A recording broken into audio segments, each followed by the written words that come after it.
عائشہ اچھی نہیں ہے. میرے بھائیوں اس بدبخت نے یہ کفری عقیدہ پھیلانا شروع کیا اور جو منافق تھے انہوں نے کچھ باتیں کرنا شروع کر دی. میرے بھائیوں حضرت عائشہ کہتی ہے میں اللہ کے پیغمبر کے خیمے میں پہنچ گئی اور میرے پیغمبر نے مجھے کوئی بات نہیں کہی. میں نے کہا میں تو پیچھے رہ گئی. میرے پیغمبر بھی خاموش ہو گئے. ہم مدینہ منورہ میں پہنچ گئے لیکن اپنی عائشہ تو اتنی سادی ہیں انہیں کسی چیز کا پتہ نہیں. لیکن یہ منافق مدینہ کی گلیوں میں بیٹھ کے یہی بات کر رہے ہیں, چوکوں میں بیٹھتے ہوئے یہی بات کر رہے ہیں, گھروں میں بیٹھتے ہوئے یہی بات کر رہے ہیں. امی کہتے ہیں میں پیغمبر کے گھر میں موجود ہوں, میرے پیغمبر گھر میں آتے ہیں, چہرے پہ کچھ پریشانی کے آثار ہوتے. میں نے کہا پتہ نہیں اللہ خیر کرے محبوب کیوں پریشان ہیں, لیکن مجھے کیا پتا کہ قیامت مدینہ منورہ میں برپا ہے.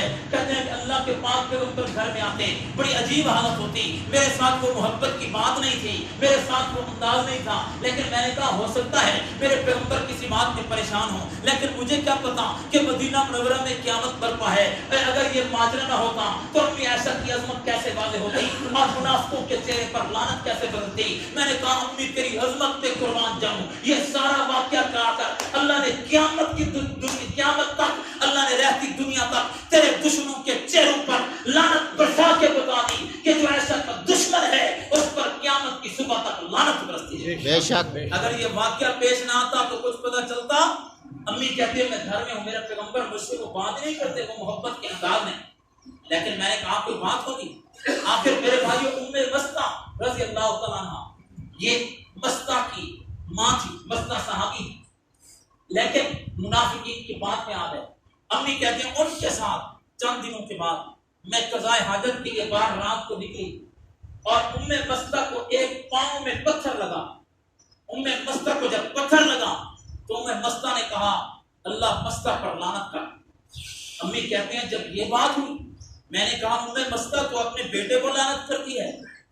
تو ام مستہ نے مجھے کہا عائشہ تو بڑی سادی, عائشہ تو بڑی سیدھی سادی ہے, تجھے پتہ نہیں. میں نے کہا مجھے بتاؤ کیا بات. انہوں نے کہا مدینہ کی سرزمین پر قیامت برپا ہے اور عائشہ تیری عزت اور عصمت پہ داغ لگانے کی منافق کوشش کر رہے ہیں اور انہوں نے تیرے اوپر بہتان باندھا ہے کہ عائشہ کی چادر داغدار ہے.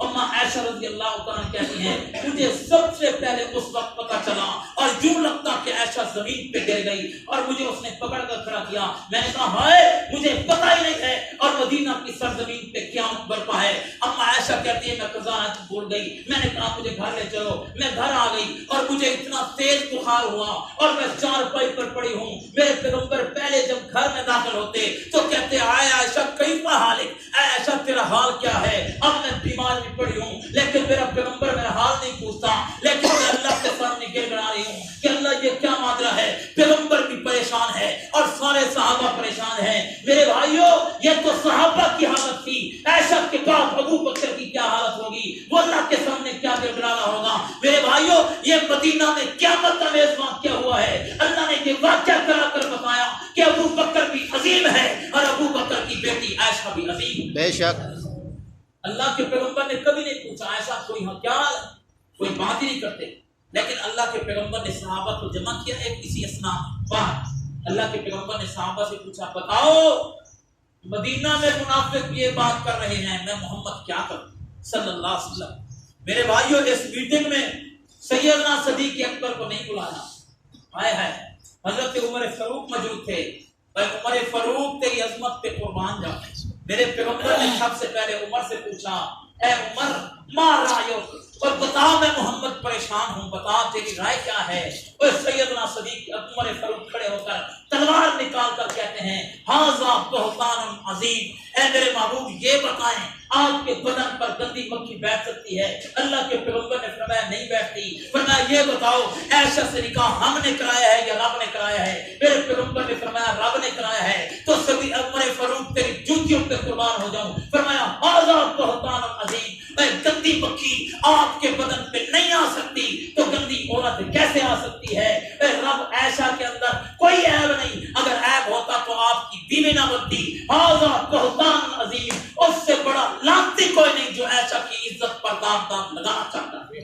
یہ حضرت عمر فاروق کی بات ہے اس لیے تو آخری وقت میں عمر فاروق نے اپنے بیٹے کو بھیجا تھا، بھائی امی سے جا کر کہو تیرے بیٹے کی شہادت کا وقت ہے اور میرا دل چاہتا ہے اماں تیرے حجرے میں اپنے ساتھیوں کے ساتھ سو جاؤں۔ عبداللہ بن عمر آئے، امی تیرے بیٹے کا آخری وقت ہے، تو امی نے وہاں رو کر کہا جگہ تو میں نے اپنے لیے رکھی تھی، لیکن عمر وہ وقت مجھے یاد ہے جب ساری دنیا چھوڑ گئی تھی اور تو نے پیغمبر سے کہا ھذا بہتان عظیم، آؤ ماں اپنے بیٹے کو بدلہ دے کر قیامت کی صبح تک عمر کو محمد کے ساتھ سونے کی اجازت دے۔ سبحان اللہ، یہ قیامت پر ہے مدینہ منورہ۔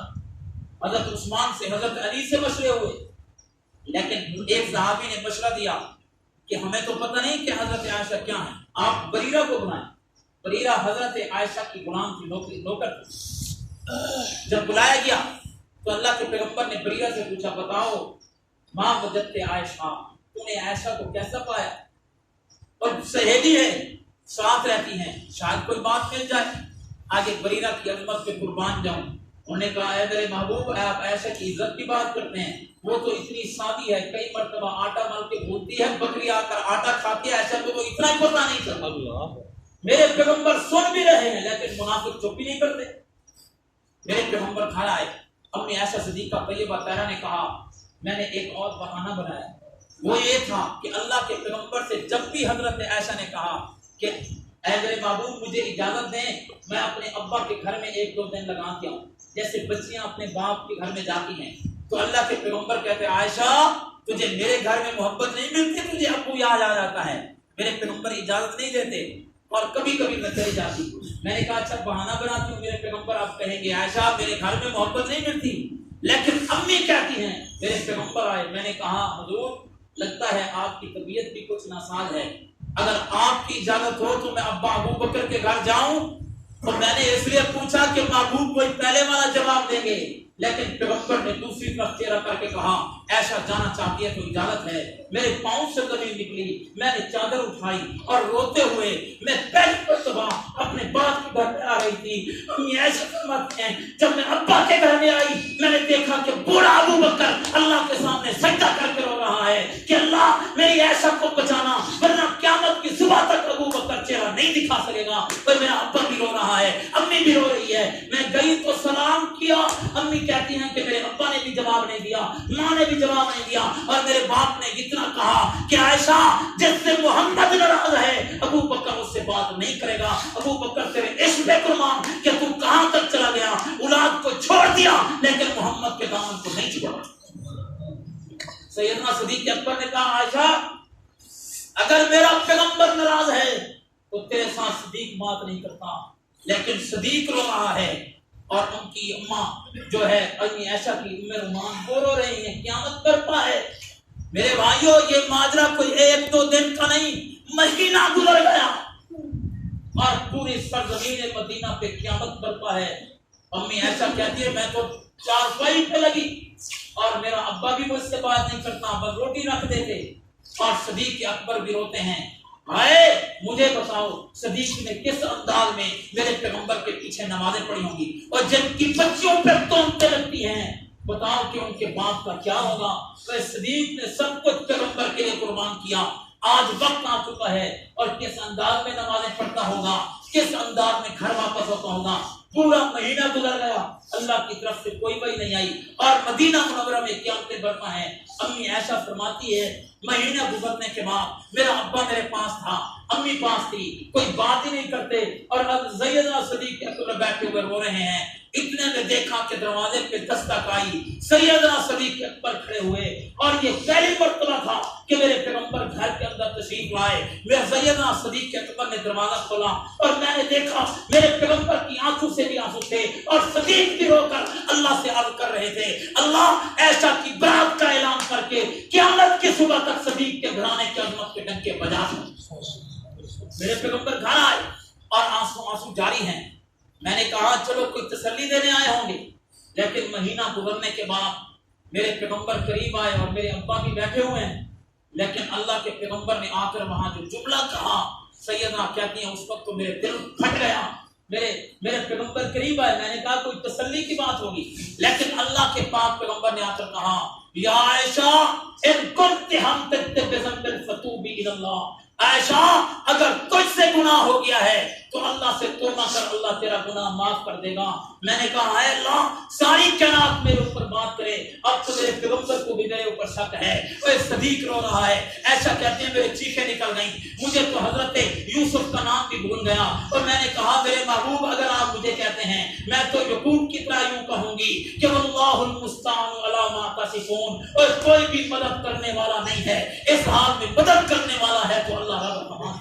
انما اشکو وبثی وحزنی الی اللہ، اللہ ایسا کی استغاثہ تیرے دربار کے اندر ہے، میں رو رہی ہوں، میرے ابا کی چیخیں نکلی ہیں، میرے پیغمبر کہتے ہیں عائشہ گناہ ہو گیا ہے، توبہ کر لے اللہ معاف کر دیں گے۔ عائشہ کہتے ہیں میرا دل پھٹ گیا اور میں سجدے کے اندر گر گئی۔ اسی اسنا میں نے دیکھا میرے حجرے میں میرے پیغمبر پر جب وحی آتی میرے پیغمبر چادر ڈال دیتے، اور اسی وقت میرے پیغمبر پر چادر ڈال دی میرے پیغمبر نے، اللہ کی طرف سے وحی اترنا شروع ہو گئی۔ میرے ابا بھی رو پڑے کہ اللہ یہ وحی کا وقت ہے، کہیں میرے پیغمبر نے چادر اٹھا کر عائشہ سے کہہ دیا ایسا تیرا دامن داغدار ہے تو صدیق قیامت کی صبح تک منہ نہیں دکھائے گا۔ میں بھی رو رہی ہوں، میرے ابا بھی رو رہے ہیں۔ تھوڑی دیر تک اللہ نے پیغمبر پر وحی نازل کی۔ میرے بھائیوں قرآن کی آیت ہے، سورۃ نور کی آیتیں ہیں۔ تھوڑی دیر کے بعد میرے پیغمبر نے چادر اتاری، میرے پیغمبر کا چہرہ انور 14 رات سے زیادہ چمک رہا تھا۔ میرے پیغمبر نے فرمایا بسم لکے یا عائشہ، عائشہ تجھے مبارک ہو، تیری برات پر اللہ نے 19 سے زیادہ آیتیں اتار کر بتا دیا ہے کہ عائشہ کا جو دشمن ہے اس پر رب کی لعنت قیامت کی صبح تک پڑے گی، اور ایسا آج بھی پاک ہے، انشاءاللہ جنت میں بھی محمد کے ساتھ ہو۔ سبحان اللہ۔ میرے پیغمبر نے کہا تجھے مبارک ہو، اور اللہ نے آیتیں بھی بڑی خوبصورت اتاری۔ ان الذین یرمون المحصنات الغافلات المؤمنات لعنوا فی الدنیا والآخرہ ولہم عذاب عظیم۔ اور جو لوگ صحیح پاک دامن عورتوں پر تہمت لگاتے ہیں، اللہ نے کہا میں نے ان پر دنیا اور آخرت میں لعنت کی ہے، اور قیامت میں جہنم کا عذاب ہوگا۔ بڑی پیاری آیتیں اللہ نے اتاری، اور فرمایا اللہ پاک قرآن عظیم کے اندر اگلی آیتوں میں فرماتے ہیں الخبیثات للخبیثین والخبیثون للخبیثات، فرمایا والطیبات للطیبون والطیبون للطیبات اولئک مبرؤون مما یقولون لہم مغفرۃ ورزق کریم۔ اللہ نے فرمایا اور میرے پیغمبر جو ناپاک عورتیں ہیں وہ ناپاک مردوں کے لیے ہیں، جو بدماش عورتیں ہیں وہ بدماش عورتوں مردوں کے لیے ہیں، جو متے سے پیدا ہوئی عورتیں ہیں وہ متے باز مردوں کے لیے ہیں، جو لانتی عورتیں ہیں وہ لانتی عورتوں کے لیے ہیں، لیکن جو پاک عورتیں ہیں وہ پاک مردوں کے لیے ہے۔ میرے محمد جیسے تو پاک ہے تیری زوجہ بھی پاک ہے۔ اور اولئک مبرؤون مما یقولون، یہ کافر جو تہمتیں لگاتے ہیں ایسا اللہ برات کا اعلان کرتا ہے کہ ایسا پاک دامن ہے، لہم مغفرۃ ورزق کریم، اور اس کے لیے رزق کریم بھی ہے، جنت کا وعدہ بھی ہے۔ اس لیے تو کسی نے یہ کہا اور تو ہے خاتون جنت کی ماں عائشہ، دنیا میں تجھ سا کوئی کہا عائشہ، اور تیری تقدیس اور پاکیزگی کا ہے گواہ کھانے کے دو جہاں عائشہ، اور کتنا آقا اور صدیق میں پیار ہے اسی پیار کی داستان عائشہ، اور سورہ نور میں جس کے ہے تذکرے ہے اسی نور کی کہکشاں عائشہ، اور رب نے خود قرآن میں بتایا ہمیں ہم سبھی مومنوں کی ہیں ماں عائشہ۔ سبحان اللہ۔ اللہ نے فرمایا لعنوا فی الدنیا والآخرہ، کوئی ایسا کہ تہمت لگانے والوں تمہارے اوپر دنیا آخرت میں لعنت۔ بے شک بے شک بے شک ہے یا نہیں؟ بے شک۔ ایسا کہ دشمنوں پر قرآن نے کہا لعنت ہے، قرآن نے کیا کہا؟ لعنت ہے۔ لعنت ہے اس کی دنیا میں بھی اور آخرت میں بھی۔